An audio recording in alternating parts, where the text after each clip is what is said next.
El Diván del Búho. Análisis y reflexión sobre el ser humano y su mundo.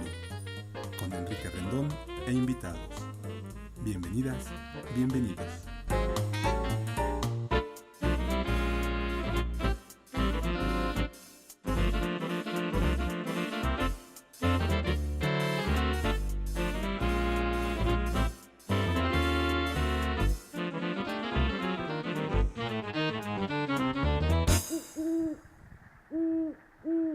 ¿Qué tal? Buenas tardes, queridas amigas y amigos. Soy su amigo Enrique Rendón, conductor del programa El Diván del Búho. Y bueno, ahora tenemos esta semana un programa bastante interesante. Vamos a hablar sobre consultoría filosófica, autoconocimiento a través de la filosofía. Y bueno, para esto están conmigo dos grandes amigos ya hace algún tiempo ya, ¿verdad? Ya tenemos algún tiempito de conocernos. Paulina Ramírez e Isaac Muñoz. Paulina Ramírez es egresada de Filosofía de la Universidad Nacional Autónoma de México, de la Facultad de Filosofía y Letras, ¿verdad? Ahí sí, te sí, formaste. Enrique, así es. Pues bienvenida aquí al programa. Gracias. Paulina también forma parte de CECAFI, que es el Centro Educativo para la Creación Autónoma en Prácticas Filosóficas. Así es. Que dirige muy atinadamente a nuestro amigo David Sumiacher. Y también tenemos con nosotros a Isaac Muñoz. Isaac, tú eres egresado de la Facultad de Estudios Superiores Acatlán de la UNAM, también en filosofía. Sí, así es, también en filosofía. Y bueno, pues bienvenido también, bienvenidos a los dos para este programa, que yo creo que toca un tema muy, muy interesante, que siempre ha causado un poco de inquietud, debate.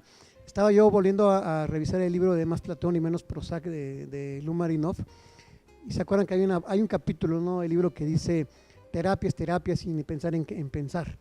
Yo quería iniciar un poco con esto porque ahora los filósofos, desde la parte práctica, estamos pues metiéndonos con la gente en el sentido de ser asesores, ser consultores, que este es el tema de ahora.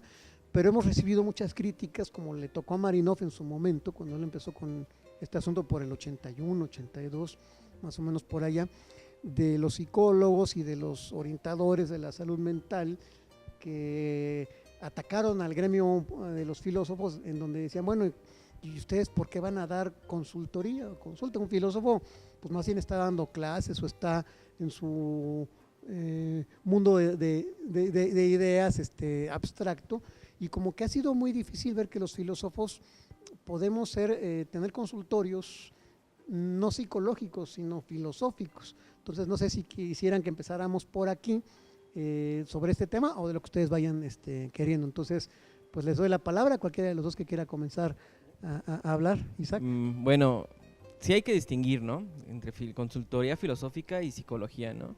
En la terapia y todo esto, porque la consultoría filosófica se basa más en lo conceptual, ¿no?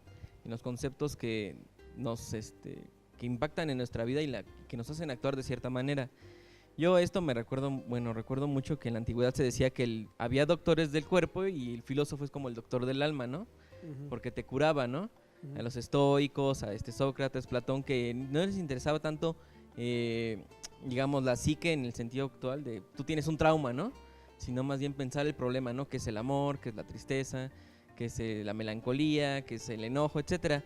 Entonces yo creo que ese problema tiene que ver también con la profesionalización de la psicoterapia, pero que tienen ámbitos distintos, ¿no? La filosofía, su ámbito no es indagar el problema del individuo y resolver su psique, ¿no? O ayudarlo a superar ciertos problemas psicológicos, sino indagar cuestiones filosóficas que todo el mundo tiene, ¿no? Por ejemplo, el miedo a la muerte, el amor, qué es para qué venimos, ¿no? Qué es el ser, etcétera.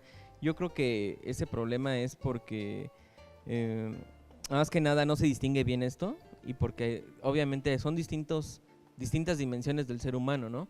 Una filosófica y otra podríamos decir psicológica. Bueno, esa es mi perspectiva, no sé tú qué quieras decir, Pablo. Sí, también agregar que la consultoría filosófica busca sentidos más profundos de la existencia, por eso también es como un camino de sabiduría, que no es sencillo. Yo puedo tomar una acción y decir, bueno, a partir de hoy no voy a mentir, ¿no? Es una acción concreta que a lo mejor me lleva a algo, pero hay algo mucho más, algo como algo profundo. Por eso es una sabiduría. Es cómo voy a hacer un camino, cómo voy a hacer una existencia que tenga sentido, que sea consciente y que vaya más allá de resolver algo, sino que transforme la persona. Y eso es algo complejo. No es de un día, no es de un momento, pero es como entender pues lo humano y es como un aporte que se puede comprender poco a poco, ¿no? Lo que tú decías de Marinov también es importante. Él hace una crítica como al medicar por medicar, ¿no? Ajá. Dice, bueno, entonces es que me siento mal. Ah, ok, necesitas dormir, pastillas, ya está, tu Prozac. problema solucionado, ¿no? Ajá.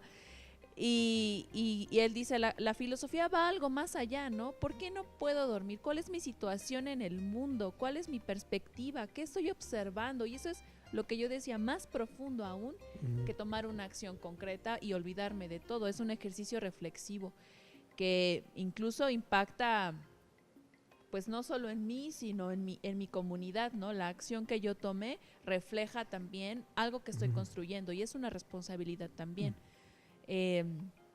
La consultoría, si bien se va a la idea, también se va a la acción. ¿Por qué me enoja que, no sé, ahora, no hay gente que se molesta porque dos personas del mismo sexo se besan? ¿Por qué me molesta? Y a lo mejor es una acción que esas personas hacen, pero yo tengo que pensar hacia mí, cuál es mi idea del mundo y por qué esa idea del mundo se relaciona con la acción que tomo, de agrado o de desagrado. Entonces, es como meterse a uno más que ver en el otro, que es a veces más sencillo, ¿no? Yo veo en el otro me cae mal, o me agrada, o lo amo, o la amo. Pero ¿qué pasa en mí? ¿Qué idea está en mí que me hace desilusionarme de alguien? Porque yo quería que el otro hiciera tal cosa que no va a suceder o no está sucediendo. Entonces creo que es como un aporte. Sí, a mí me parece muy interesante esto que dices. Yo estoy un poco en crisis, déjenme decirles, por las dos formaciones de las que yo provengo, ¿no? Por un lado soy psicólogo y por otro lado soy filósofo. Por un lado me formé como psicoterapeuta psicoanalítico y ahora pues con ustedes en esta parte de la consultoría filosófica. Y a veces entiendo la diferencia conceptual de qué hace el filósofo como consultor desde la parte práctica o qué hace el psicoterapeuta. Pero en la parte práctica, cuando un individuo te consulta, a veces en la psicoterapia también se piensa en la vida y se piensa en las cosas. Y creo que también en una consultoría filosófica alguien puede sentirse muy bien emocionalmente a partir de haber pensado profundamente su estar en el mundo, por ejemplo. No sé tú cómo lo veas. Sí, igual lo comparto, pero un elemento muy importante en la consultoría es la problematización. Hay que encararlo, hay que buscar otra posibilidad y encontrarlo ahí, ¿no? Por ejemplo, Brenifier habla mucho de los conceptos espantapájaros, que es trabajar el problema, ¿no? ¿Y qué pasaría si otra opción, le planteamos alguna otra opción? ¿Qué sería para el público que nos está viendo aquí en redes sociales? Ya vi que se están conectando algunos, ahí tenemos la pantalla. ¿Qué sería, cómo le podría explicar al público en términos más o menos sencillos qué es un concepto espantapájaros? Bueno, para Oscar Brenifier dice que pensemos un espantapájaros, es como alguien que está ahí, que no es real y que trata como de engañar, ¿no? Engañar en este caso al ave. Un concepto de espantapájaros en uno mismo son como esas ideas que están ahí como engañando, pero que en el fondo hay algo que es más importante. Por ejemplo, es como una imagen que damos, pero que con la consultoría filosófica nos damos cuenta que es algo más. Alguien puede pensar que, o tener esa acción, ¿no? Que el otro me molesta porque se besa con alguien del mismo sexo. Ahí hay el concepto de espantapájaros, o ahí está como el enojo, pero lo que está detrás es mi acción, que yo quizá en algún momento, o que quiero que se hagan las cosas como yo digo, el autoritarismo, y ahí es algo como mucho más profundo, porque de una acción concreta vemos hacia mí. Quiero que todo sea como yo digo, y cuando no es así me molesto. Entonces es como ver lo que está como más adentro y que puede ser problemático. O sea, sería como develar lo que está atrás, que tanto las personas vamos entonces, y me acuerdo del mito de la caverna de Platón, ¿no? Vamos con una percepción del mundo que pensamos que eso es la realidad, pero que hay algo más detrás de eso. No sé si se parezca. Sí, es como esa misma idea, ¿no? Es que hay una pantalla, pero detrás hay algo más profundo. Por ejemplo, en este caso, de mi ejemplo, el autoritarismo, ¿no? El querer y querer que se haga lo que yo diga, mi voluntad, y que aparece en otros momentos también, pero no se observa con claridad. Ah, ajá. Ok, entonces, ahora hablando de, digamos, ya en consultoría filosófica, ¿por qué no platicamos un poquito de cómo surge, de dónde viene? Viene un encuentro nacional ahorita de consultoría filosófica. Ustedes son los culpables en el buen sentido de estar organizando todo esto. Y lo digo también en buen término, porque también creo que ustedes son los pioneros en México sobre la consultoría filosófica. Si bien ha habido esfuerzos, ¿no?, de algunas personas que han metido esto, como Barrientos, ¿no? José Barrientos, de los que han introducido el modelo de la consultoría filosófica. Como institución, yo creo que SECAFI es la que está como promoviendo todo esto en México. Si es raro, por ejemplo, ir al terapeuta, te ven como raro, ahorita es más raro que digan, ¿a dónde vas? Pues voy con mi filósofo, ¿no? O sea, o voy con mi consultor filosófico. O sea, como que todavía la gente no acaba, apenas está entendiendo, apenas está enterando de que la filosofía sirve para cosas muy prácticas y que tú puedes ir a consultar a un filósofo y poner un problema, como tú dices, ¿no? Y que el filósofo te va a ayudar a pensar lo que te está sucediendo. Sí, incluso raro para la gente que no es filósofa y raro para los propios filósofos. Y también ese es un problema que yo observo, que de repente los filósofos pensamos que es estudiar, ¿no? Me leo a Hobbes bien, hago un ensayo y ya entiendo que a lo mejor los ciudadanos se organizan en una sociedad y tienen ciertas reglas que siguen, ¿no?, por voluntad, está bien. Pero eso que tiene relación con mi realidad. Y esa es como la parte que a veces no termina de embonar, ¿no? Y creo que el filósofo práctico es lo que hace. ¿Cómo embonamos eso que yo sé en una acción concreta de mi comunidad o de mí mismo? Y la realidad es que no es que sea tan raro, es que dejamos de hacerlo. O sea, como decías, Isaac, el estoicismo, ¿no? Claramente es una filosofía de la existencia. El taoísmo es una filosofía de la acción, de algo concreto, ¿no? Sí, bueno, también esas separaciones se dio mucho con la academia, ¿no? Porque, por ejemplo, Voltaire, Descartes, carteaban con otras personas que no estudiaban filosofía. O, por ejemplo, Maquiavelo, que escribió un manual para un rey, que es el Principio, bueno, para los reyes. Es decir, sí se aplica la filosofía en la vida. El asunto es que yo creo que hemos cambiado la manera en que se hace filosofía. Es decir, la academia lo que ha hecho es que ha hecho una filosofía tan especializada que ya no cualquiera puede acceder a ella, ¿no? Y con un lenguaje sumamente técnico, ¿no? Técnico. Ajá. Sí, por ejemplo, Heidegger, para entrar a su círculo de estudio tenías que ser como selecto, ¿no? No cualquiera podía entrar. Y ese es un problema como que muy, muy fuerte que hay en la actualidad, y creo que la consultoría filosófica lo que está haciendo es retomar el papel del filósofo, porque antiguamente, bueno, además del obispo que te ibas a confesar, o bueno, del padrecito, estaba el filósofo, ¿no? Entonces tú tenías problemas y le escribías: señor Descartes, tengo este problema, ¿qué opina, no? Obviamente eran personas que no tenían, digamos, tenían ese contacto, no cualquiera podía hacerlo, pero se hacía, ¿no? Existían esas cartas. Así como cuando le escribes a un amigo, pero en ese tiempo se escribían a los filósofos y ellos los escribían, ¿no? Es bastante conocida las cartas de Descartes, de Voltaire, por ejemplo, las cartas de las meditaciones de Marco Aurelio, que tenían, eran meditaciones que escribía para sus amigos, ¿no? Se murió mi esposa y ¿por qué sufro? Entonces le escribía, pues mira, el sufrimiento es esto, ¿no? Es tener conciencia de que algo que querías perdiste, ¿no? Pero si te das cuenta, la muerte no sabes qué es, entonces ¿por qué te preocupas de la muerte, no? ¿Qué tal si es un premio o no es necesariamente un castigo, no? Entonces yo creo que la consultoría filosófica lo que hace es retoma una tradición que se ha ido perdiendo por este problema de la universidad, pero también lo retoma con un giro, es decir, ahora lo que está haciendo por ejemplo, Brenifier es una mayéutica, ¿no? Como, bueno, algunos recordarán, o bueno, se dice mucho que Sócrates iba por la calle, veía a un músico y le decía: ¿y para ti qué es la música, no? El músico terminaba enojado, ¿no? Pero Sócrates terminaba intentando descubrir que muchas veces lo que creemos no es cierto, ¿no? Y que hay cosas detrás que pueden ser más, que tienen más sustento y más riqueza, pero que no las vemos porque vivimos como que muy a lo que va, ¿no? A lo cotidiano.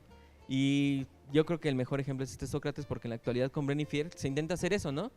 ¿Por qué tienes este problema? ¿Qué es lo que te sucede? ¿Qué es lo que significa para ti? Ir indagando y descubrir que detrás de ese problema hay conceptos más profundos que nos dan miedo, que son los espantapájaros, ¿no? Y que algo que pasa cuando uno se pone así de preguntón, porque haces lo que haces, si se pone con el otro, sin estar en una consultoría, el otro se enoja, nos molesta un poco, ¿no? Cuestionarnos. Hay obviamente sus excepciones, pero a lo que voy es que la consultoría filosófica, alguna vez se lo escuché a David, tiene algo de rudo, tiene algo así de moverte de tu zona de confort y de sacarte de esa cotidianidad, pero es molesto de alguna forma, para uno mismo inclusive, ¿no? Si uno empieza como a cuestionarse este tipo de cosas. Pero creo que para eso sirve la filosofía. No sé ustedes cómo lo ven. Bueno, yo sí veo que tiene que ser crítica a la filosofía, ¿no? Si no... bueno, ese es el asunto, ¿no? La filosofía siempre intenta como que criticar y dar cuenta de que las cosas tal como están no es porque sí, ¿no? Son por algo y tienen una razón, ¿no? Es decir, si el Estado está mal es por algo, no es porque así es, ¿no? Pero al cuestionarlo muchas veces el problema es que como nos cuestionamos a nosotros mismos, ¿a quién le gusta que lo cuestione, no? ¿Por qué veniste tarde? Pues, se me hizo tarde por el tráfico. Pero en realidad, ¿cuál es el problema? ¿No querías venir o qué, no? Ándale, ahí es donde empieza el asunto, ¿no? Interesante, ¿no? ¿Y por qué, no? ¿Y por qué? ¿Y por qué? Y creo que eso es lo que se está recuperando en la consultoría filosófica. Creo que sería también importante que habláramos para el público. Ya hemos hecho algunos programas sobre esto, ¿no? Pero quizás hay gente que nos está viendo por primera vez. Ustedes han dicho este término de el filósofo práctico, la filosofía práctica. Entonces creo que también sería bueno que habláramos sobre qué son las prácticas filosóficas. Se viene el congreso también el siguiente año, el Congreso Internacional de Prácticas Filosóficas, que será aquí en la Ciudad de México. Entonces no sé si quisieran también que abordemos un poco qué es la práctica filosófica. Sí, pues como práctica filosófica es un término nuevo, es algo que no... digamos que es como el aporte, ¿no? Esta nueva visión de la filosofía en la vida, en las acciones. La consultoría nace en los años 80 con Gerd Achenbach en Alemania, que puso un consultorio filosófico, ¿no? Decía, todo esto que tenemos tradición de 2500 años de filosofía y un poco más, ¿no? Digamos, de Grecia y Occidente, pues tiene que ser para lo que a mí me acontece, ¿no? Entonces hace un consultorio filosófico, después se crean escuelas en Holanda, en ¿Cómo fue que se le Francia, ocurrió? por esta necesidad de ver que la filosofía podía aportar algo a la vida de las personas, no solo, y no estamos negando obviamente la universidad, jamás lo haremos, pero hay algo en la vida de las personas que también debe de hacer como clic, como sentido, ¿no? Entonces, dice, la filosofía puede dar más. Puede ser algo más que yo escribir un libro o hacer un artículo. Puedo incidir en los otros. Después se crean escuelas en Holanda, en Francia, en España. Hay también como bastante gente que trabaja. José Barrientos, ¿no? Es como una persona muy importante, Mónica Caballé. Y en varios países, ¿no? En Israel también. Entonces... por lado de la consultoría, pero también vemos la filosofía para niños con Matthew Lipman, ¿no? En los años 60 se hace una pregunta muy similar, ¿no? Él, por ejemplo, daba clases de lógica y dice, pero ¿por qué no hay esa conexión entre lo que está pasando y lo que yo hago como una síntesis en un concepto, ¿no? O en una regla lógica, porque no hay como esta experiencia como de la vida en los conceptos, en las ideas, ¿no? Yo puedo entender el silogismo aristotélico, pero mi ejemplo más claro es, todos los hombres son mortales. Sócrates es mortal, por lo tanto Sócrates es un hombre. ¿Eso qué dice? Pues prácticamente nada, pero si yo le pongo contenido de lo que me acontece, tiene mucho más sentido. De lo que me acontece en la vida cotidiana de la persona común. De lo que yo hago, ¿no? Ajá, exacto. ¿Y qué tal si nos juntamos varios y lo pensamos así? Si hacemos una reflexión filosófica, quizá no diciendo que este es un silogismo, quizá diciendo que hay una acción y que hay una reacción y qué pasa en ese momento, ¿no? Entonces se van como haciendo con Matthew Lipman comunidad de indagación, después novelas, luego nuevas formas en otros países y bueno, ahora lo que se entiende por práctica filosófica es un filósofo que tiene una construcción formal con la licenciatura en filosofía o con estudios en filosofía, pero que tiene una incidencia en grupos, en organizaciones específicas, con niños, con reclusos, con mujeres, en individual, 1 a 1, pero con el giro de que hay que pensar la realidad, reflexionarla desde un plano filosófico. ¿Cómo es filosófico? Siendo crítico, dando razones, apelando a la racionalidad, poniendo ejemplos, contraejemplos, no solo platicando, es decir, no nos vamos a juntar en un grupo para platicar cómo nos fue hoy, sino por qué estamos ahí, ¿no? O cómo me fue hoy, me fue muy bien, saqué 10 en mi examen, pensamos el éxito. Entonces, es ir un poco más allá de lo que nos acontece para hacer una reflexión más profunda. ¿Qué es el éxito? ¿Por qué me siento bien cuando tengo éxito? Hay gente que le va mal y aún así se siente bien. Todos debemos de sentirnos bien con el éxito. Todos buscamos el éxito. Entonces es un poco más allá de la cotidianidad, pero siempre partiendo de eso que hacemos. Los filósofos prácticos, por ejemplo, han propuesto el café filosófico, que es juntarse, pensar un tema. Vamos a pensar hoy, pues el amor, ¿no? ¿Qué es el amor? Hay un café filosófico donde no solo contamos nuestra experiencia en el amor, a mí me ha ido muy mal, ¿no? Sino no es terapia en ese sentido, ¿no? Ajá, es entender, bueno, ¿y para ti qué es? Para mí el amor es compartir. Esa es una idea de amor. ¿Y alguien la comparte? Yo sí. No, yo no. Para mí el amor no es compartir, es dar. Ahí tenemos dos ideas. Entonces, hay un tema, pero se hace una reflexión que va a comparar, que va a dar razones, que va a definir, que va a buscar también empatizar, porque no hay que ganar, hay que comprender. Hay una caminata filosófica también, que es ir por el espacio, ir pensando, ir reflexionando y tomar acciones sobre eso que está pasando. ¿Quién inventó el café filosófico? ¿Quién inventó la caminata filosófica? El café, por ejemplo, se inventó en Francia en los años 90 y se hace como una idea de la filosofía recreativa. La filosofía no solo como un ejercicio de escribir, de pensar, de reflexionar, de no hablar, sino también de recreación, ¿no? ¿Cuántas veces tenemos la oportunidad de pensar sobre mis ideas? Pocas, ¿no? Claro. Entonces, pues hay que pensarlo en ese espacio. Hay muchos cafés, ¿no? Hay muchas chicas y chicos que se juntan para contar su vida. Vamos a reflexionarla ahora. Por ejemplo, el café filosófico busca asimilarse al cine. Yo, en vez de comprar hoy, ¿no?, un boleto para el cine, pues compro mi boleto para el café filosófico y tal cual tomo mi café, pero voy ahí pensando como, pues qué tal si hoy reflexionamos un poquito más, ¿no? El costo, por ejemplo, en el caso de Roxana Kramer, una consultora argentina, pues ella dice, lo que cuesta el cine, cuesta el café filosófico, ven. Son 2 horas de una sesión también, ¿no? La caminata filosófica se inspira también en filósofos que pensaban que el caminar era como un espacio como importante, como ¿no? los peripatéticos, ¿no? Los peripatéticos, por ejemplo, ¿no? O Rousseau o Nietzsche, ¿no? También que tienen esa idea. Porque uno camina y va a cualquier lado, a la tienda, ya está, ¿no?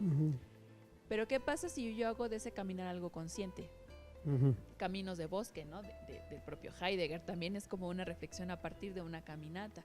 Y varios filósofos van como haciendo propuestas que nos enriquecen. Hay otra más que es el café filosófico y luego su otra parte vino filosófico, donde incluso puede haber un sommelier que nos hable del vino y podemos reflexionar, ¿no? Sabemos, por ejemplo, que el vino, la planta de la vid crece en condiciones difíciles, de poca agua, de mucho sol, árida. Podemos reflexionar después sobre eso, ¿no? ¿Es posible crecer y engrandecernos a partir de las dificultades? Y ahí lo pensamos mientras tomamos un vino, ¿no? Entonces, se busca siempre como traer lo cotidiano, pero expandirlo, no quedarnos en el chisme o la charla simple, sino por eso yo hablaba de sentidos más profundos, algo que tenga más sentido, que es crítico, claro, pero que tiene más sentido para mí. Si alguien me dice, no, pues si estás muy bien, ¿no? Padre, ya, ¿no? Pero si alguien me cuestiona, Pues a mí me da como más herramientas para pensar, incluso si yo me voy pensando, pues qué bueno, ¿no? Yo voy reflexionando si estoy de acuerdo o no, si fue nuevo para mí, y eso configura a un humano pues con más conciencia de su vida y con autonomía también.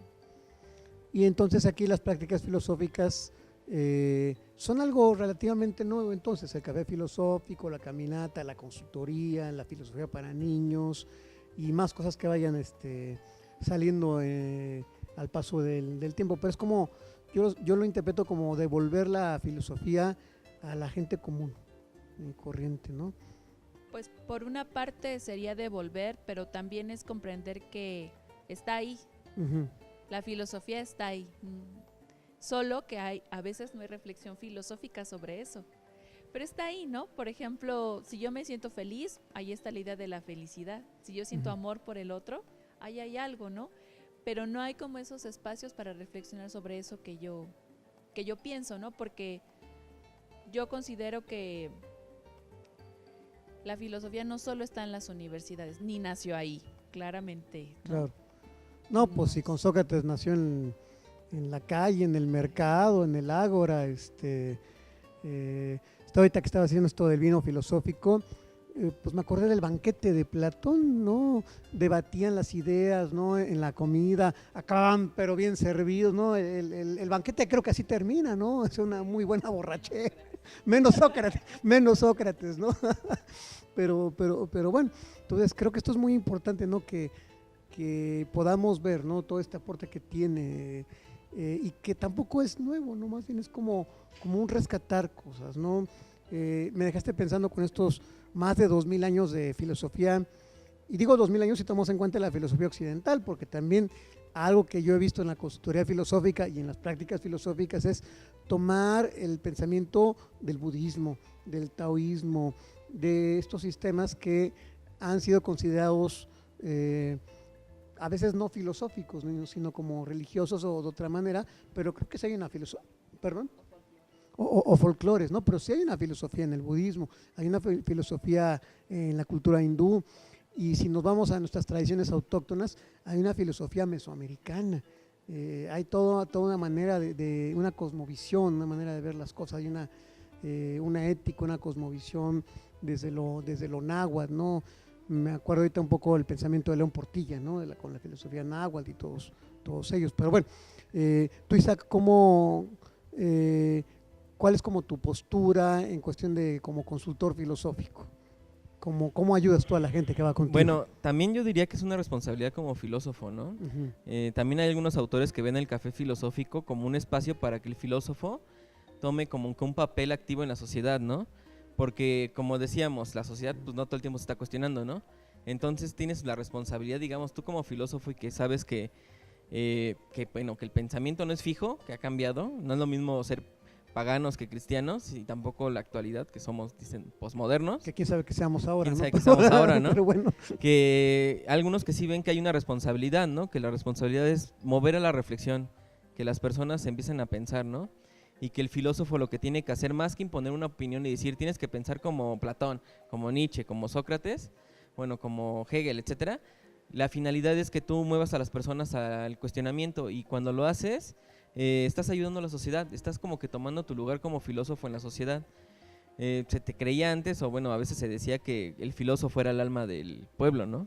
Si moría el filósofo, moría una parte muy importante de la población, porque se acababa el pensamiento crítico, ¿no? Uh-huh. Y el problema es que, bueno, mi postura como consultor filosófico es que sí tenemos una responsabilidad, porque tampoco vamos a decir, es que esta es la verdad y se acabó, ¿no? O resolvemos tu problema y se acabó, ¿no? Es decir, cuando cuestionamos a las personas, lo que queremos es abrir como horizontes, profundizar, pero en esa profundización no hay algo que llegues y digas, ya acabamos, ya es el final, ¿no? Porque la vida humana es compleja, y la filosofía lo que quiere hacer es mostrar esa complejidad, destruirla, hacerla, deconstruirla y volver a construir la vida del ser humano a partir de estas problemáticas, ¿no? Entonces, como consultor filosófico, si estás buscando que tu consultante se transforme a partir de lo que él piensa, obviamente en el diálogo contigo, pero ¿qué tanto hay una labor ahí como muy hermenéutica? Cuando hablas de comprensión, pues me acuerdo de Verdad y Método de Gadamer y de ¿Qué tanto la consultoría filosófica es ampliar horizontes de comprensión en el consultante? Bueno, desde esa postura, pues sí, ¿no? Las ciencias del espíritu que mencionan estos Gadamer, Schleiermacher y Dilthey, ¿no? Y Heidegger también. Y podríamos decir que la finalidad de las ciencias del espíritu no es tanto lo objetivo, sino lo subjetivo, ¿no? Y en este caso es que el individuo comprenda su forma de actuar en el mundo y sus pensamientos, ¿no? Es decir, ¿por qué yo ayudo a las personas o no ayudo a las personas, ¿no? Ahí está el asunto de un moral, ¿no? Un asunto moral de lo que podríamos llamar es la compasión, ¿no? O la indiferencia, ¿no? Si quiero ayudar a los otros es que puede ser que sea muy compasivo, ¿no? Muy empático. Si no ayudo a los además soy indiferente. Es decir, a partir de esto de la hermenéutica, que yo siento que la consultoría filosófica ni es hermenéutica, ni fenomenológica, ni tampoco podríamos decir analítica, filosófica, ¿no? Más bien toma de todo un poco y a partir de ahí empieza como que cuestionar, ¿no? Es decir, no se cierra a un solo método, sino que más bien su método es el cuestionar. Entonces lo que hace la consultoría filosófica es que usa esos métodos para poder indagar en el individuo y en la sociedad, obviamente. Para mí, desde mi punto de vista es eso, ¿no? Si quieres hacer algo fenomenológico, muy bien, pero no te quedes con eso, ¿no? Porque digamos que los métodos son un medio para poder indagar, no son el método y se acabó, ¿no? O sea, puede ser método socrático, fenomenológico, hermenéutico, cualquier método que te ayude a que el individuo problematice y se cuestione cosas y se sienta un poco incómodo, por qué no decirlo, pero esa incomodidad le ayuda, ¿no? Como a ver más cosas en su vida. Sí, desde mi perspectiva es esa, ¿no? Que la consultoría filosófica no se encierra en un solo método, sino que más bien, ahora sí que él puede usar el que quiera para indagar sobre el individuo. Esa es mi postura. Y bueno, otra cosa independiente de lo que fueras a comentar, Paulina, el consultor filosófico sí necesita ser filósofo profesional, o sea, haber estudiado filosofía, una licenciatura, o a lo mejor una licenciatura, pero sí haber tenido estudios, conocimientos filosóficos para poder ser consultor, o es algo que nos podamos saltar. Yo creo que no, es importante que al menos si uno se va a llamar consultor, sí tener estudios formales de filosofía, aunque hay también, se puede ocupar como herramienta. Yo puedo ser médico cirujano, o que atiendo, no sé, en un consultorio en el IMSS, por ejemplo, y ocupar la consultoría filosófica para indagar, ¿no? Indagar sobre por qué esta persona viene tan seguido, ¿no? Y no me hace caso en lo que yo le digo ¿no? De la prescripción médica, ¿no? Le doy la receta, pero no me hace caso y viene seguido. Entonces yo puedo ocupar la consultoría ahí sin yo ser como consultor formal para preguntarle, señora, pero es usted la tercera vez que viene. ¿Observa usted que no me hace como mucho caso? Como puesta al servicio de la profesión médica en ese momento. Así es, puede ser así, y a lo mejor yo no soy como un consultor formal, pero puedo ocuparla como herramienta. Si yo quiero ser un consultor que yo diga, yo sí doy consultoría filosófica y sí, pues obviamente sí necesito un título habilitante en filosofía, que lo piden, por ejemplo, Marinov, para certificarse en la APA, lo solicita. Y yo creo que es muy bueno porque la filosofía da muchísimas herramientas para pensar. Prácticamente los filósofos han pensado pues demasiadas cosas, ¿no? Claro. Entonces, conocerlas pues también nos ayuda mucho, ¿no? Conocer de lógica formal e informal pues nos ayuda para detectar cuando alguien comete una falacia, ¿no? Esta de insultar al otro, ¿no? O decir una causa falsa. O ver una contradicción, o observar que hay como una conjunción en el pensamiento que se observa, ¿no? Entonces, eso nos sirve demasiado, conocer de epistemología, qué es saber, qué es no saber, cuándo sabemos que sí conocemos, qué tal que llega un consultante que dice saber mucho, qué es saber mucho, qué es conocer. Esas dudas, pues no las podemos nosotros plantear a través de tener un estudio formal de filosofía. Pero cualquier persona puede ejercitarse en la consultoría, en el arte de preguntar, como dicen algunos, ¿no? En el indagar, que a veces lo hacemos, pues creo que casi a veces hasta natural, ¿no? Pero siempre las herramientas de la filosofía pues nos apoyan como mucho más para desarrollarlo, para hacerlo mejor. Y que entonces en este sentido, pues el filósofo como consultor es muy necesario ahora, más en estos tiempos que necesitamos cuestionarnos muchas cosas. Yo hacía la pregunta de si era necesario tener estudios formales de filosofía para ser consultor, porque en la psicología tenemos un problemón enorme, y sí tengo que decirlo. De repente uno se encuentra psicoterapeutas, no importa la corriente, que tienen un consultorio psicológico, pero que no son licenciados en psicología y que estudiaron en una, aparentemente una institución psicoterapéutica que forma terapeutas, pero que no pide como requisito ser psicólogo. Y ha habido grandes problemas de iatrogenia, es decir, la iatrogenia es cuando el medicamento o la cura te intoxica, te hace daño, ¿no? Ha habido problemas iatrogénicos por gente que da psicoterapia sin ser psicóloga y que aparte está avalada por un instituto, ¿no? Entonces, a mí es un problema que me ha preocupado muchísimo en la psicología y que veo que aquí está mucho más cuidado y me deja como mucho más tranquilo, ¿no? Pero eso no quiere decir que alguien que no haya estudiado filosofía no se pueda formar como consultor filosófico. O sea, ahí más bien la condición sería fórmate también en la parte formal de filosofía para que puedas dar consulta filosófica. ¿Sería así o...? Así es, uno puede como tomar las formaciones, bueno, que nosotros ofrecemos un diplomado donde es como los elementos básicos de la consultoría que se pueden ocupar porque podemos aprender a preguntar. Pero si yo me quiero volver un consultor formal, pues entonces sí requeriría estudios más avanzados de filosofía, que es natural, ¿no? Ahora, el otro lado es, ya estudié filosofía, ¿ya soy consultor filosófico? Tampoco. Exactamente. ¿No? Tampoco, sí hay que saber hacerlo, porque a veces nos han enseñado a los filósofos a hablar, a decir y no a callar. Entonces, yo porque vaya con un filósofo, ¿me va a hacer consultoría? No necesariamente. ¿Qué tal que me da un monólogo sobre yo me siento muy mal porque troné con mi novio? Ah, órale. Fíjate que el amor, ¿no? Según Platón dice que y luego la caverna, pero hay una idea de amor, fíjate. ¿Te problematicé? No. No, la consultoría filosófica no es una clase de filosofía. Exacto. Con el consultante. Exacto. Entonces, ver también ahí que sí requerimos una formación en práctica filosófica para hacer cualquier cosa, y eso es como lo que se necesita para todos. Si yo quiero hacer un pastel, pues debo de saber de cocina, no porque yo tenga la receta ya lo sé hacer, ¿no?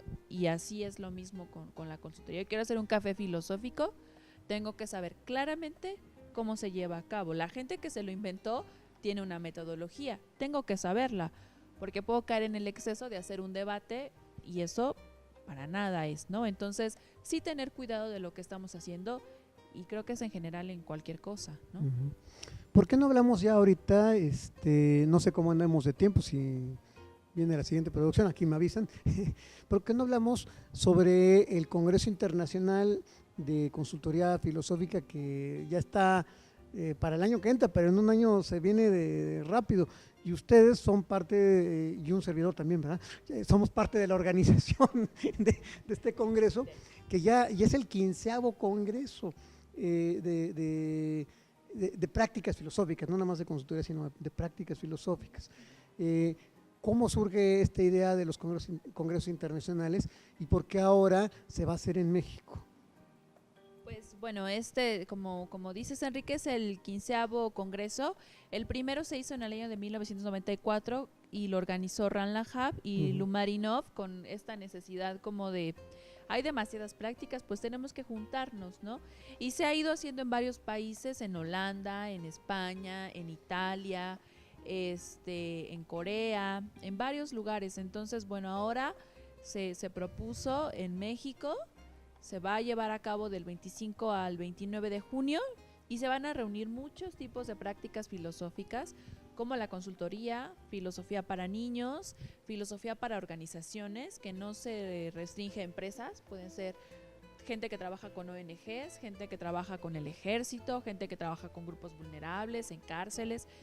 Esta didáctica de la filosofía y difusión de la filosofía, como pues publicaciones o seminarios abiertos a todo público. Entonces mucha gente se va a reunir, principalmente filósofos prácticos, pero no solo, público general puede asistir. Es un congreso muy grande, viene gente de Corea, viene gente de Japón, de África, de Israel, de Argentina, de Uruguay, de Sí, obviamente Colombia, de Europa también, ¿no? de Europa, de muchos países, vienen de Francia, de Italia,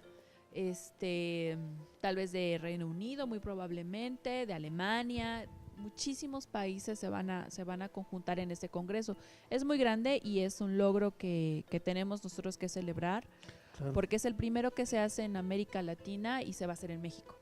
Y aparte, en una institución muy importante que es la Universidad Nacional Autónoma de México. Sí, la UNAM va a ser la sede, el CCH Sur y Ujú. probablemente la Facultad de Filosofía y Letras. Entonces, pues No, hombre, es vamos a tirar la casa por la ventana.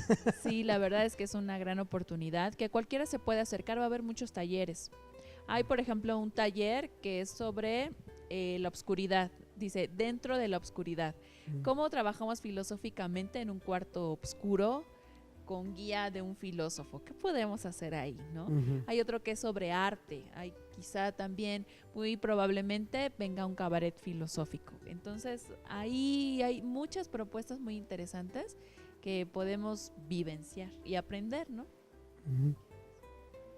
Bueno, y también que lo está organizando Secafi y también vamos a sacar, bueno, estamos buscando sacar nuestro segundo libro de habilidades de diálogo en este caso Ujú. y bueno, lo vamos a hacer en CSH Sur también este 16 de noviembre y Ujú. también viene el retiro, que ahorita nos va a platicar más Paulina, que es el retiro filosófico, donde también vamos a llevar a cabo talleres de práctica filosófica, que sobre todo es un ámbito experiencial, ¿no? De la filosofía, ¿no? Vivir la filosofía, digámoslo así, y en un ámbito no citadino, sino Ujú. en un campo, ¿no? Bastante bonito, que obviamente cambia ¿cómo se llama?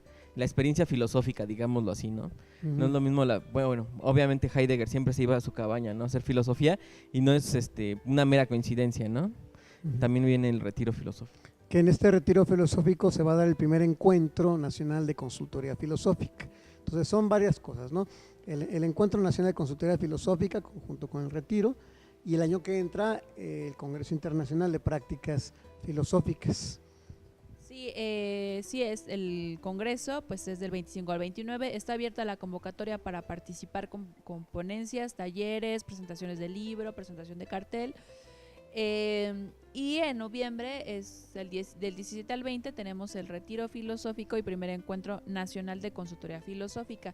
Estamos, de años para acá, hemos visto que está creciendo la consultoría filosófica en el país. Hay muchos consultores filosóficos, hay más formaciones en consultoría filosófica, porque la gente observa que tiene como... Está teniendo resultados. Claro, ¿no? Ujú. Que hay un impacto, que realmente pues aporta algo, ¿no? Cada vez hay mucha más gente interesada, entonces pues decidimos hacer este encuentro porque también hay que conocernos como entre el gremio, ¿no? Si bien es naciente, lleva poco tiempo en México, pero hay una producción importante en varios estados de la República, entonces decidimos hacerlo así. Nuestro invitado especial es el doctor Ran Lahab, que nos va a dar un taller sobre autoconocimiento y consultoría filosófica. Y bueno, pues vamos a tener caminata filosófica por una reserva ecológica. Vamos a tener una fogata filosófica, consultorías filosóficas individuales en la mañana y en la noche. Ahí vamos a estar algunos. Sí, Enrique vas vamos. a ser consultor. Ajá. Por cierto, muy bueno que es Enrique en la consultoría. Muchas gracias. Vamos a tener también espacios para compartir ideas, como espacios para dialogar. Le pusimos retiro porque justamente como dice Isaac, queremos hacer un cambio. Ujú. Este cambio como de darte unos días y hacer algo distinto a lo que has hecho. Eso es bien importante. Yo quisiera nada más compartirles y compartirle al público que el año pasado también hubo un encuentro que ustedes organizaron en noviembre, que fue el Congreso de Secafi de Prácticas Filosóficas. Y yo quiero decirles que esos 4 días que me pasé con ustedes fueron curativos, me salvaron la vida, en verdad, la existencia.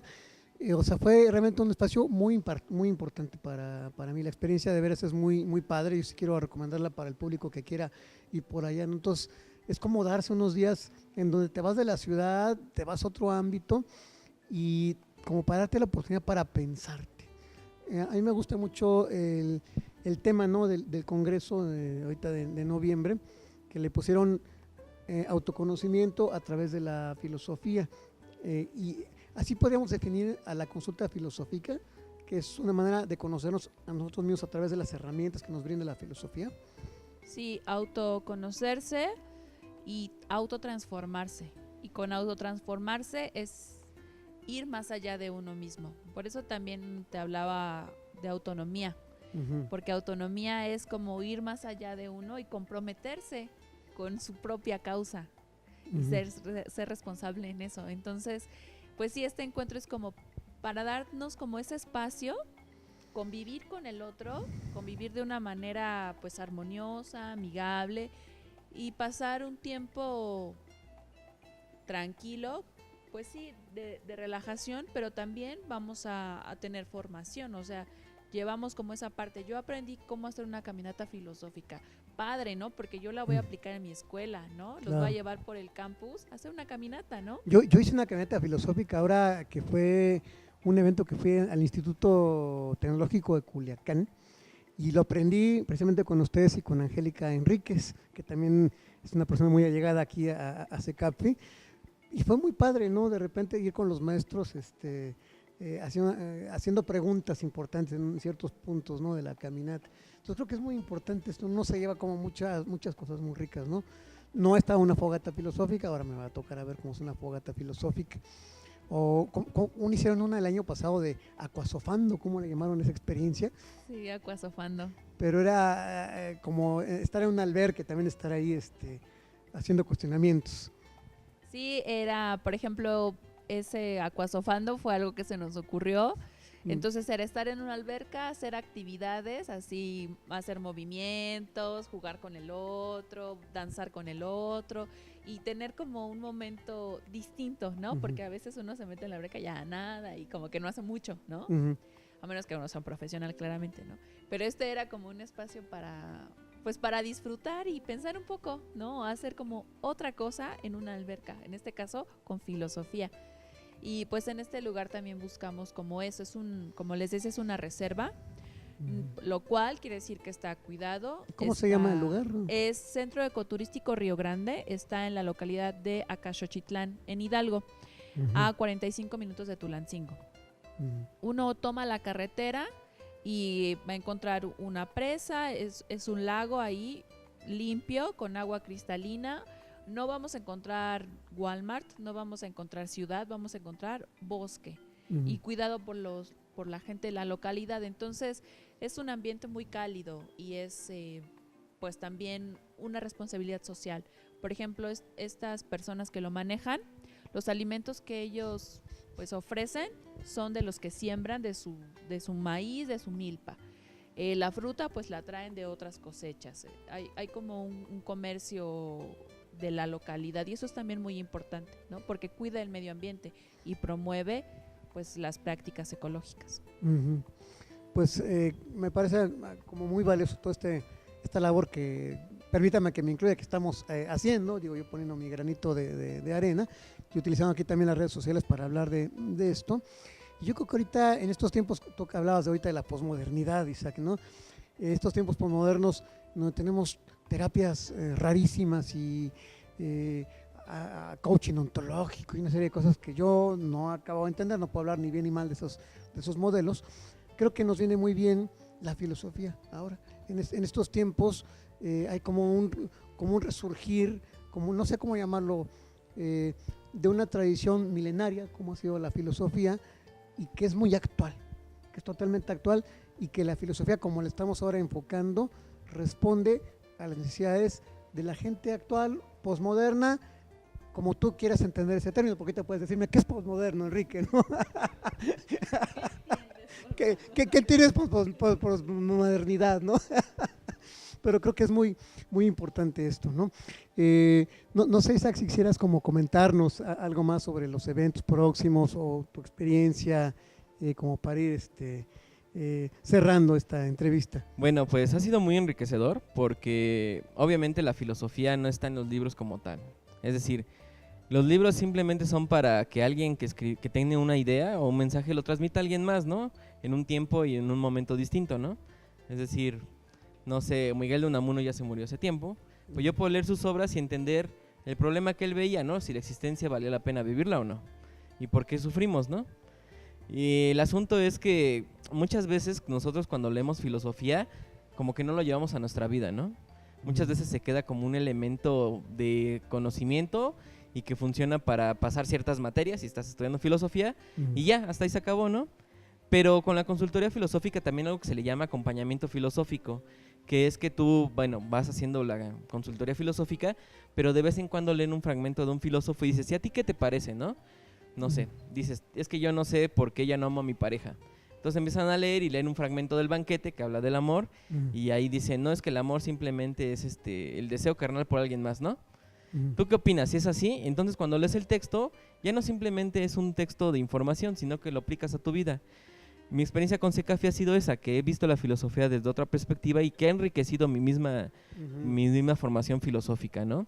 Además de que ahora, como estamos trabajando con los libros, estamos trabajando con unos libros que tienen por finalidad mostrar prácticas filosóficas que obviamente tienen un fundamento en Liemann, en otros filósofos como Brenifier, etcétera, que son para que cualquiera pueda aplicar estas prácticas a diferentes ámbitos como escolares, familiares y organizacionales, ¿no?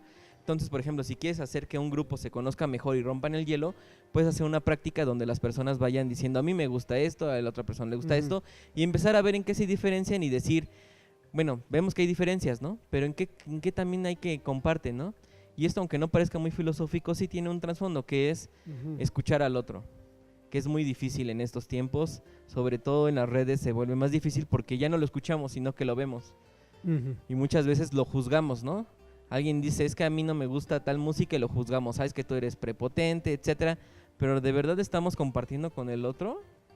Parece ser que no. Entonces, CECAFI lo que está haciendo en estos libros y con lo que estoy viendo es también entrar en una disposición como hermenéutica con el otro y empezar a conocerlo. Y al conocerlo, también conocernos a nosotros. Y entrar en esta como dialéctica de yo soy tú y tú eres yo. Entonces es muy enriquecedor y estas prácticas filosóficas lo que hacen es que como que todo lo que vemos en filosofía lo aplicamos a la vida y lo llevamos a tal grado que la vida misma se vuelve filosófica, ¿no? Cosa que muy pocas veces se hace, ¿no? En nuestra cotidianidad.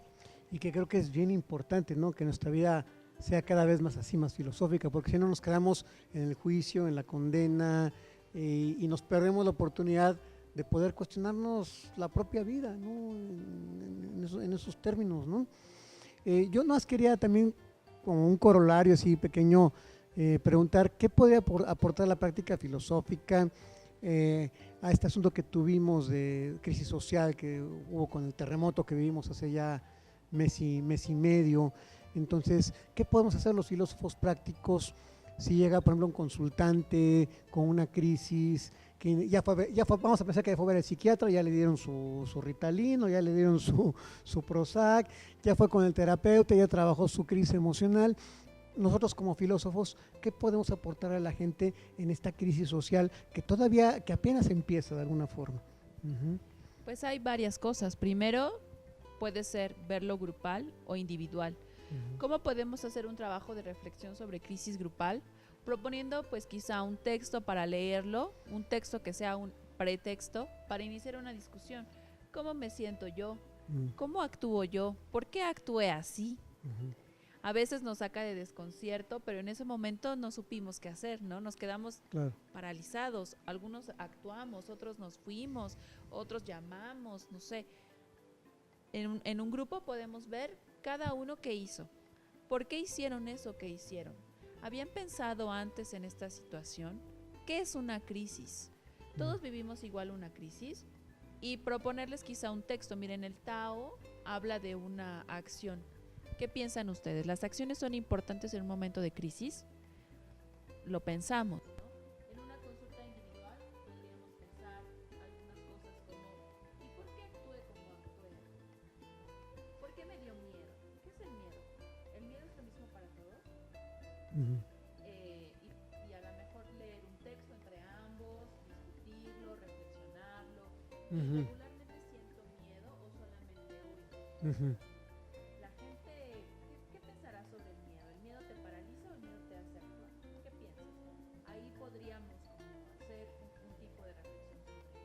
Y que podría ser muy enriquecedor ¿no? Como para poder, o sea, yo creo que habría que darle como un sentido. Yo lo que creo es que crisis como estas te cuestionan tu propia vida, porque es de alguna manera pensar en la posibilidad de que uno podría haber fallecido en esta tragedia. No todo el mundo sobrevivió, digo, no hubo tanto muerto ahora, pero pensar en la posibilidad de que uno ya no pudiera estar, de alguna manera te sacude filosóficamente, ¿no? Tienes ahí un problema de alguna forma, ¿no? No sé cómo lo vean ustedes. Pensar, por ejemplo, ¿es mi existencia muy importante? O me morí y a nadie le importó, ¿no? O a unos cuantos. ¿Y qué pasaría si no? ¿Sería importante para los demás? Pues te preguntaría, ¿tú qué crees? ¿Le importarías a los otros? Te voy a cambiar el micrófono. ¿Por qué piensas que si te murieses nadie te llamaría? ¿Es importante que los demás te reconozcan? ¿Por qué? ¿Cómo le llamas a alguien que quiere regularmente ser reconocido? Podríamos hacer una indagación de ese tipo, ¿no? Como ver qué concepto o qué ideas están como detrás de mi acción, de decir me siento mal porque si me hubiera muerto pero no te moriste, o ¿por qué piensas que te hubieses muerto? Pero estás aquí, sí, y entonces ¿por qué piensas en la muerte?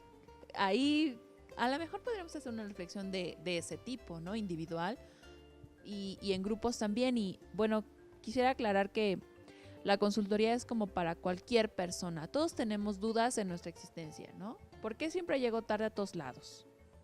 ¿No? Ahí es una pregunta. Que a lo mejor dice, ¿pero eso qué tiene que ver? Pues sí, ¿no? Es mi disposición hacia el otro. O es mi forma como de entender el mundo, entender los procesos, ¿no? O por qué me molesta que mi vecino, pues, ponga ahí sus cosas, sus botes, ¿no? ¿Por qué me molesta? Porque para mí el mundo debe ser ordenado, ¿no? O ¿por qué no puedo concentrarme en una sola cosa? Porque quiero hacer todo, porque quiero estar en todos lados, ¿no? Si pudiera no morir, mejor, ¿no? ¿Por qué quiero hacer tantas cosas? Y ahí siempre podemos encontrar el aspecto filosófico en lo que hacemos, porque es cuestión de reflexionarlo, ¿no? Así, a lo mejor me dice otra persona, no, pues, porque estás loca, ya, no hagas nada. Pero eso no me aporta mucho. Pero si alguien me cuestiona y tengo que dar razones sobre lo que hago, pues es como más profundo, ¿no? Es un ejercicio, pues sí, diríamos como un poco incómodo o doloroso, pero que al final, como dice Sócrates, sale a la luz algo que tiene más sentido para mí, ¿no? Bueno, sobre eso de los fenómenos naturales, ¿no? También me llama la atención que dices que cuál sería la función, ¿no? En este caso como consultor filosófico, yo creo que sería indagar por qué la persona actúa así, por qué piensa así y por qué le afecta de cierta manera, ¿no? Porque tal vez uno dice tengo miedo, ¿no? Y otro tal vez dice es que me enoja porque se cayó en edificios y no se debe haber caído. Si nos damos cuenta son cosas distintas, ¿no? Entonces indagar cómo es que el sujeto vive eso también es filosófico, ¿no? Y da una visión totalmente distinta a simplemente decir, bueno, tienes ansia porque, no sé, tienes miedo a la muerte, pues tómate estos chochos y ya, ¿no? Te calmas, ¿no? No, esa no es la finalidad es indagar, aunque sean en esas tragedias, sí se indaga y sí se descubre cosas que no sabíamos de nosotros mismos, ¿no? La persona que tenía miedo a morir, tal vez es porque le tiene un amor a la vida, pero ¿qué es el amor, no? ¿Qué es la vida? Entonces, como que cambia mucho, ¿no? Entonces, aunque no parezca que tengan mucha relación estos problemas que acontecen en la vida cotidiana y la filosofía, sí los hay, ¿no? Simplemente que yo creo que hay que tener esa apertura para ir a una consulta filosófica y también tener esa apertura para cuestionarse a sí mismo, ¿no? Porque como dice Paulina, sí es un poco doloroso porque es un proceso por el cual el individuo se destabiliza, ¿no? Es decir, ciertas cosas que él tenía por verdaderas muchas veces son cuestionadas y a nosotros no nos gustan que nos cuestionen totalmente, ¿no? Es como que una práctica que no tenemos... no, es una práctica que no llevamos a cabo, ¿no? El cuestionarnos. Y la consultoría filosófica lo que busca es cuestionar tu forma de ser, tu forma de vivir, ¿no? Tus pensamientos. Pues creo que nos han dejado muy claro, ¿no? Más amplificado este asunto de la consultoría. Yo tengo más preguntas, pero yo me podría seguir más tiempo, pero no sé si está la siguiente producción en puerta o no. Pero si no, para ir ya acá cerrando, ya parece que ya van acá llegando. Una última cuestión nada más para cerrar. Si la gente fuera más filosófica, en el sentido de que pensó su vida por la consultoría o por cualquier práctica filosófica, a la larga podría haber una transformación, no nada más en el individuo, sino en un ámbito sociopolítico. Yo creo que sí, porque como te decía anteriormente, es importante la autonomía. La consultoría trabaja con la autonomía. Y recordando, por ejemplo, al filósofo Kant, él decía, ten el valor de servirte de tu propia razón. Es decir, hazlo por ti. Y lo que tú hagas, tómalo con tal responsabilidad que quieras que se vuelva ley universal. Si para mí la justicia es importante, tengo que buscar ser justo. Si para mí mi acción es respetar los señalamientos del alto y el SIGA y eso, lo voy a hacer siempre porque yo quisiera que el resto de las personas también lo hicieran. Entonces sí hay una acción concreta y sí hay una transformación individual que se vuelve a lo social. Por eso cualquier persona puede acceder a la filosofía y a la consultoría filosófica para transformar su acción concreta en el mundo y buscar algo más. Yo quiero una sociedad justa. Yo me comprometo a ser justa. Yo quiero una sociedad que respete la ley. Yo me comprometo a respetar la ley. Primero, no pasándome el alto, ¿no? Que vemos que tampoco es como algo tan sencillo, ¿no? O sea, mucha gente muere por eso, ¿no? Y creo que sí puede haber cambios como muy importantes, pero cambios conscientes, no una revolución de moda, ni no una apatía por moda, sino realmente un compromiso del humano, de la persona, consigo mismo y con su sociedad. Paulina, pues muchísimas gracias, ¿no?, por toda esta participación. No sé si quisieras agregar algo más, Isaac, para despedirnos, porque ya estamos al final. Bueno, ya rapidísimo. Yo creo que sí hay que tener una actitud crítica y cuestionadora, porque el fanatismo, diríamoslo así, o también el tener las cosas así, es que así siempre han sido, no ayuda mucho. Entonces, tener una actitud filosófica ayudaría a cuestionar eso y ver las cosas de otra manera. Entonces, por lo tanto, antes de actuar, reflexionaríamos lo que hacemos, ¿no? Y mejoraría mucho el país porque nos daríamos cuenta que tanto tú soy yo como yo soy tú, ¿no? Creo que también eso ayudaría mucho a la filosofía. Isaac, Paulina, pues muchísimas gracias por tenerlos aquí en el Diván del Búho. Anuncio las redes sociales ya para irnos, el Diván del Búho, tanto en Facebook como en Twitter, para que nos vayan siguiendo por ahí. Y el Diván del Búho TV en YouTube. Mi nombre es Enrique Rendón y bueno, muchísimas gracias aquí a mis colegas, compañeros. Esto fue el Diván del Búho y nos vemos en una próxima emisión. Hasta luego.